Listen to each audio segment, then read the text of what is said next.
طيب, let's finish the lesson in this video. Page 11, what is the structure of the universe? الuniverse احنا عملنا له definition, قلنا هو all the matters and energy found in the space. ايش؟ هذا عبارة عن universe, كون. كل شيء موجود بالفضاء من طاقة ومادة هو ايش؟ كون. الآن just telling the component of the universe does not tell us anything about the structure, شكل اليونيفرس, كيف مرتب الأشياء باليونيفرس. الآن الأسترونومرز, مين هم الأسترونومرز؟ علماء الفضاء, أسترونومرز بنسميهم. درسوا كل الداتا اللي جمعتها التلسكوبس الموجودة على سطح الأرض والموجودة في الفضاء اللي احنا بعثناها للفضاء. فلقوا that in the universe, throughout the universe, في مناطق تتجمع فيها الجالكسيز. في مناطق تتجمع فيها الجالكسيز. اوكي, وسموا هاي المناطق, سموها ايش؟ كلاسترز. المناطق اللي بتتجمع فيها الجالكسيز سموها كلاسترز. اوكي, هذا هي. They are areas where galaxies are found in what are called cluster. فالكلاستر هو المكان اللي بتتجمع فيه الجالكسيز, أو ممكن نسميه سوبر كلاسترز لما يكون فيها عدد كبير جدا من الجالكسيز. الآن الكلاسترز contain قديش؟ several thousands of galaxies, يعني 3, 4, 5 thousands of galaxies and so on. هسه السوبر جالكسي, سوبر كلاستر, سوبر كلاستر فيها ايش؟ 10 or more clusters.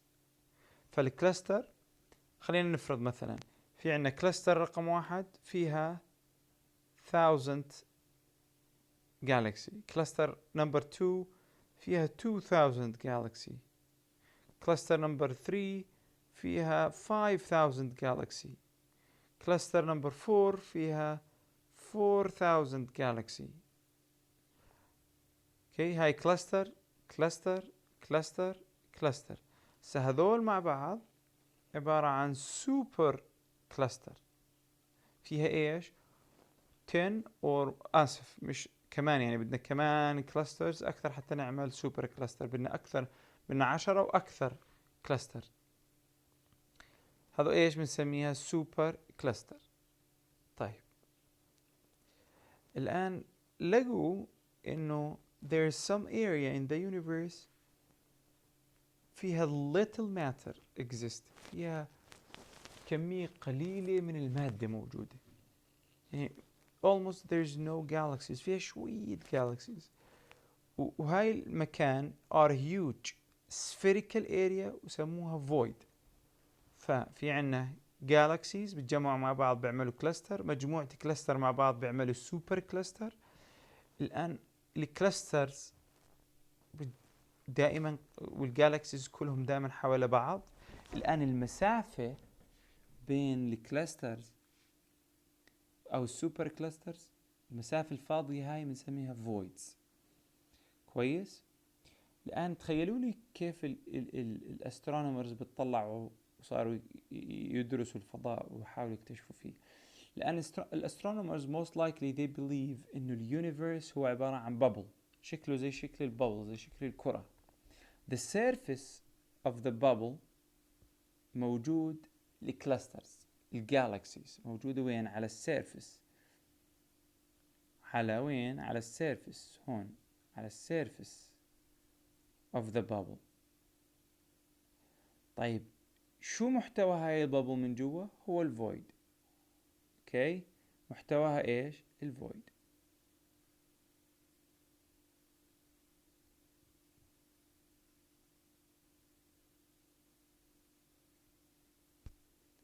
فعلى السيرفس of the bubble تخيلوا لي الكرة, على السيرفس تبعها موجود الجالكسيز, وبالنص اللي هو very few amount of matter اللي هو الفويد سميناه. حلو. المسافة هسه من هون لهون, أو من هون لهون, أو من هون لهون, هي مسافة بعيدة جدا. فشو بتتوقعوا أكبر شيء موجود باليونيفيرس؟